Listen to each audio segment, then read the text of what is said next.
आज दोस्रो दिन पहिलो दिन वुमन्स डेको पहिलो दिन भएको खेलमा नेपाल र नामिबिया बिच भएको खेलमा लास्टमा 3 बलमा 4 रन चाहिँदाखेरि नेपालले क्याच छोडिदिन्छ र नामिबियाले जित निकालेको थियो भने आज युगान्डासँग आयोजकसँग गेम थियो नेपालको, जसमध्ये नेपाल युगान्डा पहिलो ब्याटिङ बसेर 75 रन बनाउँछ। 75 रन बनाउने क्रममा युगान्डाको ब्याट्सम्यानहरू त्यस्तो चल्दैन, सस्तैमा 7 विकेट गुमाएको हुन्छ 20 ओभर ब्याटिङ गर्दै, सस्तैमा निप्टाउँछ। सस्तैमा निप्टाउने क्रममा नेपालतिरबाट पूजा महतले 4 ओभरमा 1 मेडन 14 रन खर्चिँदै 3 विकेट लिन्छन् भने त्यस्तै गरी क्याप्टेन इन्दु वर्माले 4 ओभरमा 1 मेडन राख्दै 8 रन दिँदै 2 विकेट लिएर आफ्नो स्पेल सकाउँछिन् र सस्तैमा सिमट्न सक्छ टिम नेपाल। अनि जवाफी ब्याटिङ पछ्याउने क्रममा नेपालले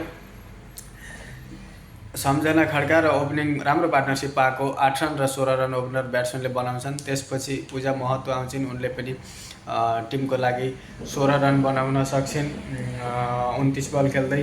अनि त्यसपछिको ब्याट्सम्यानहरू रुबिना छेत्री, इन्दु वर्मा कसैले पनि राम्रो रन बनाउन सक्दैनन्। 50 रनमा चौथो 3 विकेट थियो, 50 रनमा चौथो विकेट गएको टिम नेपालको 69 रनमा 9 विकेट हुन्छ। अब चाहिन्छ 6 रन जित्नको लागि, 7 रन जित्नको लागि चाहिन्छ 2 ओभर हुन्छ, 10 बल बाहिर हुन्छ।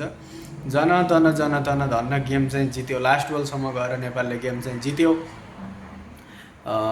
धेरै लामो समयपछि नेपाली महिला टिमले T20 म्याच जितेको छ, आयोजकलाई जितेको छ, जसमा म्यान अफ द म्याच पूजा महतो भएकी छिन्, जसले बोलिङबाट 3 विकेट लिएकी थिइन्, एउटा मेडनसहित 14 रन खर्चिँदै 4 ओभरमा भने ब्याटिङतर्फबाट 30 बल खेल्दै 16 रन बनाएकी थिइन् र एउटा क्विन नेपालले क्विन पाएको छ T20 क्रिकेटको लागि।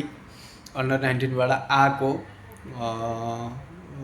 महिलाले बच्चा भनौँ न, अन्डर 19बाट सिनियर टिममा डेब्यु गरेर अहिले देशको लागि चाहिँ खत्रै फाडिरहेकी छिन् उनले चाहिँ नेक्स्ट लेभल।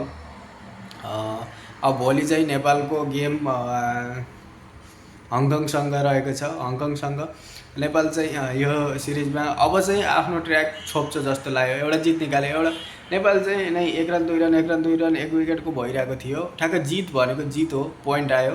अब चाहिँ नेपालले ट्र्याक छोप्नेछ। बेस्ट विसेस नेपाली चेलीहरू।